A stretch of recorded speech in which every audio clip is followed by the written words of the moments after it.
કીડી હરાઈ શકે હાથીને કે ના હરાઈ શકે? હરાઈ શકે. ચલો જોઈએ આપણે. એક હતું મોટું જંગલ, એમાં એક હાથી રહે. એ હાથીનું જ્યાં ઘર હતું ને એની બાજુમાં જ કીડીનું નાનું ઘર, એમાં આખો કીડીનો પરિવાર રહે. રોજ કીડીને ત્યારે બાજુમાં એનું પડોશી હતું ને હાથીભાઈને ગમે નહીં.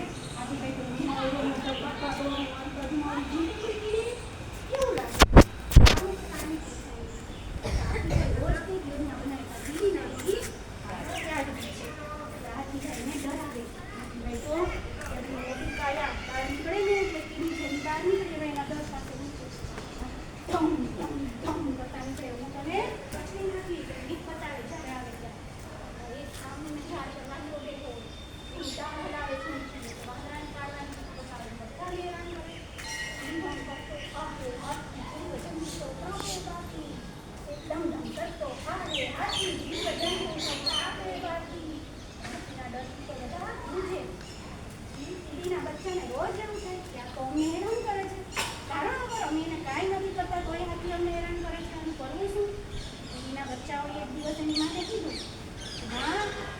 તો આપણને રોજ હેરાન કરે છે. હવે આને કંઈક આપણે સબક શીખવાડવો પડશે.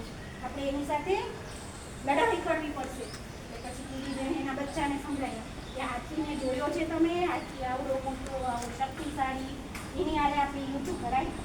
એ તો એક પગ મૂકે તો આપણે આખો પરિવાર ખતમ થઈ જાય.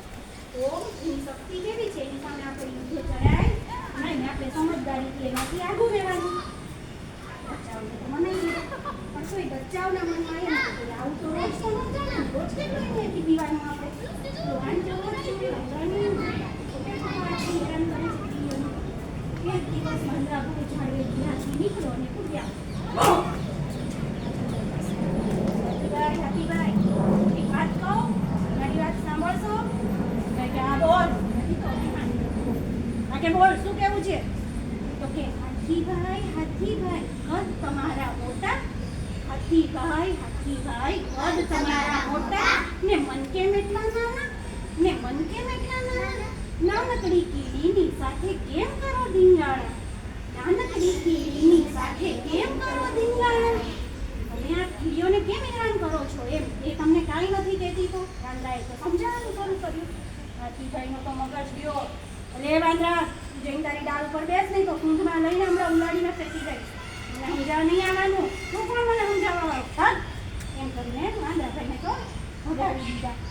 વાંદરાભાઈને આવ્યો ગુસ્સો કે આ તો મારું અપમાન કર્યું આથી, હવે તો હું એને પાઠ ભણાવીને જ રહીશ.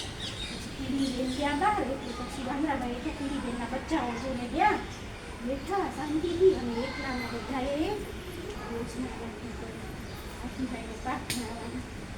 બીજે દિવસે વાંદરાભાઈએ કીધું કે હું અવાજ કરું એટલે બધા બહાર આવી જાય.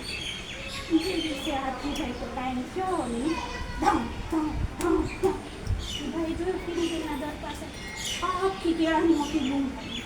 હા હા હા હા હા હાથીભાઈના તો મોઢામાં પાણી આવ્યું. આમ કરીને જેવું સૂંઢમાં કેવું લાગે વાંદરાભાઈ કેટલો મેળો કેળા લઈને ઉપર ચડી ગયા ઝાડ, અને એ લેવા જાય એટલી વારમાં તો કીડીઓની સારી બધી કીડીઓ બહાર, અને હાથીભાઈના કાનમાં, પગમાં, પીઠ પર હાથી અહીંયા ખંજવાડે, અહીંયા ચટકા ભરે, બધે ચટકા ભરીને હાથીને તો પાગલ કરી દીધો. હાથીભાઈને તો સમજાય નહીં કાં થઈ છે. બધી કીડીઓ ભેગી થઈ અને હાથીભાઈને ચટકવા માંડી. પછી હાથીભાઈ કે હે ભગવાન, મને કોક છોડાવો, મને કોણ ચટકા ભરે છે?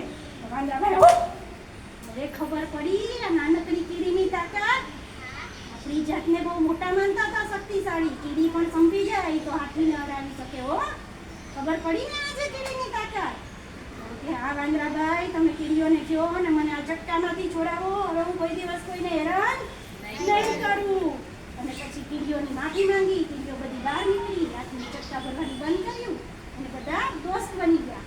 અને હાથીએ વચન આપ્યું કે હવે હું જંગલમાં કોઈને ખોટી રીતે હેરાન નહીં કરું. હવે મને સમજાઈ ગયું કોઈ નાનું મોટું હોય